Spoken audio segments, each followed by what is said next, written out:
எல்லாருக்கும் வணக்கம். ஒரு தலைவருக்காக நாம என்ன விலை கொடுக்க தயாரா இருக்கோம்? நம்ம பழைய நூல்கள்ல அந்த ஒரு கதை இருக்கு. அது இந்த கேள்விக்கு சும்மா சொல்லல, ஒரு அதிர்ச்சியூட்டுற பதில கொடுக்குது.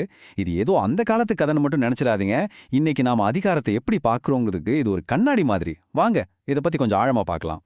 சரி, ஒரு நிமிஷம் யோசிச்சு பாருங்களேன்.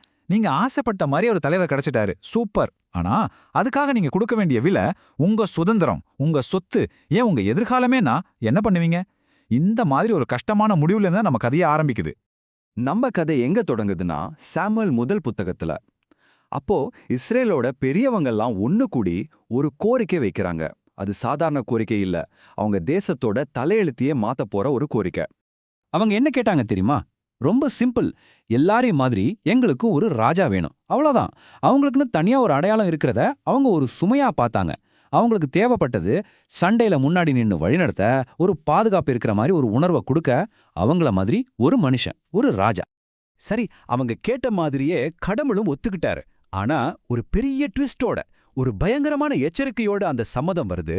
சாமுவேல் தீர்க்கதரிசி மூலமா இந்த மாதிரி ஒரு ராஜாவோட அதிகாரம்னா நிஜத்துல என்ன, அதோட உண்மையான முகம் என்னன்னு வெளிப்படுத்துறாரு. அப்போ அந்த புது ராஜா வர்றதுக்கான விலை என்ன தெரியுமா? கிட்டத்தட்ட எல்லாமே. பாருங்க, அவர் உங்க பசங்களை கூட்டிட்டு போய் அவரோட ராணுவத்துல சேர்த்துப்பாரு. உங்க பொண்ணுங்களை கூட்டிட்டு போய் அவரோட அரண்மனையில சமையல் செய்ய, வாசனை திரவியம் செய்ய வச்சுப்பாரு. உங்ககிட்ட இருக்கிறதுலயே நல்ல வயல், தோட்டம் எல்லாத்தையும் அவரே எடுத்துப்பாரு. உங்க உழைப்புல வர்றதுல 10ல் 1 பங்கு அவருக்கு போயிடும். உங்க வேலைக்காரங்க, உங்க நல்ல மாடுங்க எல்லாமே அவருக்கு தான். கடைசியில என்ன ஆகும் தெரியுமா? நீங்களே அவருக்கு அடிமையாயிடுவீங்க. இது சேவை பண்ற தலைமை இல்ல, சுரண்டுகிற தலைமை. மக்கள் கிட்ட இருந்து புடுங்கிறது தான் அதிகாரம்னு சொல்ற மாதிரி இருந்துச்சு அந்த எச்சரிக்கை. இதுல உச்சகட்டமான விஷயம் என்னன்னா, நீங்க தானே இந்த ராஜாவை கேட்டீங்க, அதனால ஒரு நாள் நீங்களே அவரை நினைச்சு புலம்புவீங்க. ஆனா அன்னைக்கு ஆண்டவர் உங்க கூக்குரலுக்கு பதில் சொல்ல மாட்டார்னு ஒரு வார்த்தை வரும். அதாவது உங்க முடிவோட விளைவுகளை நீங்க தான் அனுபவிச்சாகணும், இதிலிருந்து தப்பிக்க வழியே இல்லைங்கிற மாதிரி ஒரு இறுதி எச்சரிக்கை. சரி, இப்போ கதையில ஒரு பெரிய ஜம்ப். பல நூற்றாண்டுகள் முன்னோக்கி போவோம். மார்க்கு நற்செய்திக்கு. இங்க நம்ம ஒரு புதுவிதமான அதிகாரத்தை பார்க்க போறோம். இது மக்கள்கிட்ட இருந்து புடுங்குற அதிகாரம் இல்ல, மக்களுக்கு கொடுக்கிற அதிகாரம். இந்த சீனை கொஞ்சம் கண்ணு முன்னாடி கொண்டு வாங்க. கப்பர்நாகம்ல ஒரு வீடு, உள்ள ஒரே கூட்டம், கால் வைக்க இடம் இல்ல.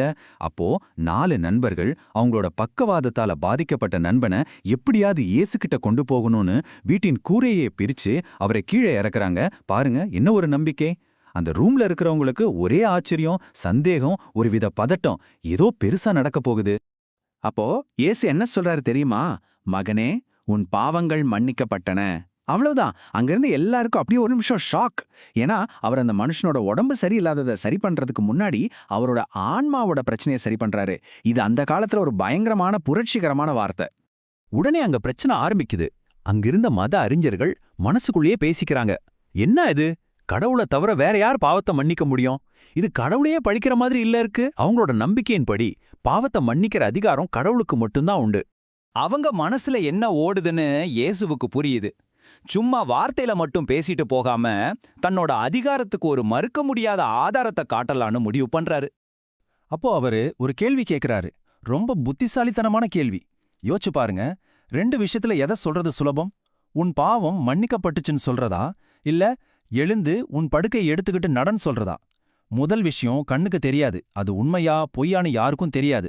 ஆனா 2வது, அது நடந்தா எல்லாருக்கும் தெரியும், நடக்கலனாலும் எல்லாருக்கும் தெரியும், இல்லையா? அப்போதான் இயேசு மானிட மகன் அப்படிங்கிற ஒரு பட்டத்தை பயன்படுத்துறாரு. இதுக்கு பூமியில பாவங்களை மன்னிக்க அதிகாரம் இருக்குன்னு சொல்றாரு. இந்த மானிட மகன்கிறது சும்மா ஒரு பேர் இல்ல, அதுக்கு ஒரு பெரிய அர்த்தம் இருக்கு. அது ஒரு தெய்வீக அதிகாரத்தை குறிக்குது. அதாவது பூமிக்குரிய ராஜாக்களோட அதிகாரத்தையெல்லாம் தாண்டுன ஒரு அதிகாரத்தை அவர் தனக்கு இருக்குன்னு சொல்றாரு. அடுத்து நடந்தது அங்க யாருமே எதிர்பார்த்திருக்க மாட்டாங்க. இயேசு அந்த பக்கவாத நோயாளிகிட்ட சொல்றாரு, நான் உனக்கு சொல்றேன், எழுந்து உன் படுக்கையை எடுத்துக்கிட்டு வீட்டுக்கு போன்னு. என்ன ஆச்சரியம்!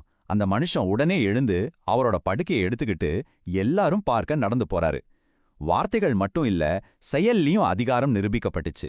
சரி, இப்போ நாம பார்த்த அந்த 2 கதைகளையும் ஒண்ணா வச்சு பார்ப்போம். ஒரு பக்கம் மக்கள் கிட்ட இருந்து சுரண்ட ஒரு ராஜா, இன்னொரு பக்கம் மக்களை குணப்படுத்துற மானிட மகன். இது ரெண்டும் 2 விதமான தலைமைத்துவத்தை காட்டுது. வாங்க அதை ஒப்பிட்டு பார்க்கலாம். இந்த 2 மாடலுக்கும் இருக்கிற வித்தியாசத்தை பாருங்க. அந்த மனித அரசனோட ஆட்சி எதன் அடிப்படையில இருக்கு? மக்கள் கிட்ட இருந்து புடுங்கறதுல. ஆனா மானிட மகனோட ஆட்சி மக்களுக்கு கொடுக்கறதுல. ராஜாவோட முக்கியமான வேலை என்ன? வளங்களை எல்லாம் கைப்பற்றுவது. ஆனா இங்க மன்னிச்சு குணப்படுத்துறது. கடைசியா இதோட விளைவு என்ன? ராஜாவால வர்றது அடிமைத்தனமும் புலம்பலும் தான். ஆனா மானிட மகனால வர்றது ஆச்சரியமும் புகழ்ச்சியும். சிம்பிளா சொல்லணும்னா ஒரு அதிகாரம் பறிக்குது, இன்னொரு அதிகாரம் கொடுக்குது. திருப்பாடல்கள்லிருந்து வர்ற இந்த ஒரு வரி இந்த மொத்த விஷயத்தையும் அழகா சொல்லுது. ஆண்டவரின் பேரன்பை நான் என்றும் பாடுவேன். ஏன் பாடுறாங்க? ஏன்னா இந்த 2வது மாடல், அதாவது மானிட மகனோட அதிகாரம் ஒரு தெய்வீக அன்பிலிருந்து வருது. அது புலம்பலை உருவாக்காது, புகழ்ச்சியையும் நன்றியையும் தான் உருவாக்கும். அப்போ கடைசியா இந்த கேள்வி உங்களுக்கும் எனக்கும் தான். நாம ஒரு தலைவர்கிட்ட உண்மையில எதை தேடுறோம்? நம்ம கிட்ட இருந்து எடுத்து நம்மள கட்டுப்படுத்துற அதிகாரத்தையா, இல்ல நம்மள மன்னிச்சு நமக்கு புது வாழ்வு கொடுக்கற அதிகாரத்தையா? இத பத்தி யோசிக்க வேண்டியது ரொம்ப ரொம்ப அவசியம்.